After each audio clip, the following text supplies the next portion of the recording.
মনুষ্য জীবনটা বলতে গেলে অনেক পিছন থেকে বলে আসতে হবে।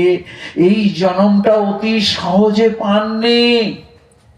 ভাগবতে শ্রী ভগবান শ্রীকৃষ্ণ তার প্রিয় শাখা উদ্ধবকে বলেছে, উদ্ধব নৃদেহ আদ্যম সুলভম সুদুর্লভম প্লবং সুকল্পম গুরু কর্ণধারম। নৃদেহ মানে এই নর দেহটা সর্বশ্রেষ্ঠ দেহ পেয়েছো তুমি, এর থেকে শ্রেষ্ঠ দেহ আর কিছুতে। কিন্তু তুমি মনে করো না এটা অতি সহজে পাওয়া যায়। এই জীবনে এই দেহটাকে পেতে তোমাকে ৮০ লক্ষ বার জন্মাতে হয়েছে, ৮০ লক্ষ বার মরতে হয়েছে, ৮০ লক্ষ বার তোমাকে মাতৃগর্ভে ঢুকতে হয়েছে। এই যে ত্রিতাপ জ্বালা, পুনরপি জননং পুনরপি মরণং পুনরপি জননী জঠরে শয়নম, বারবার প্রতিবার এই যন্ত্রণা তিনটে আমাকে উপভোগ করতে হচ্ছে।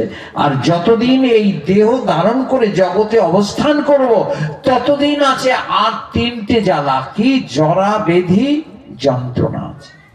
জরা ব্যাধি, এই দেহ জ্বর হচ্ছে, কাশি হচ্ছে, পেটে ব্যথা, মাথা ধরা, কত রোগ।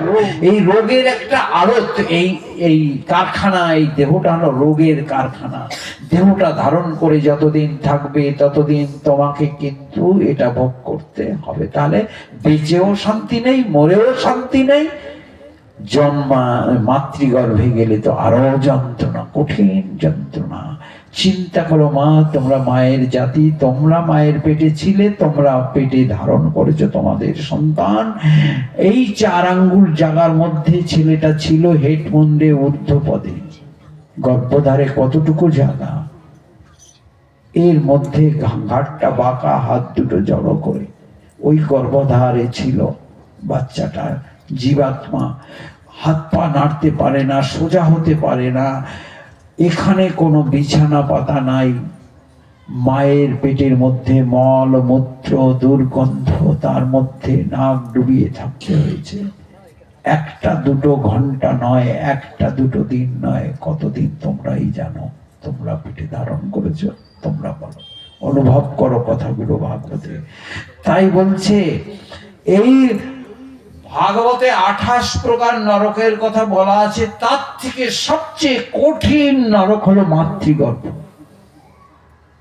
এই নরকে যখন ঢুকেছিলাম তখন প্রত্যেকে আমরা কষ্টে উদ্দণ্ড চিৎকার করে কেঁদেছিলাম।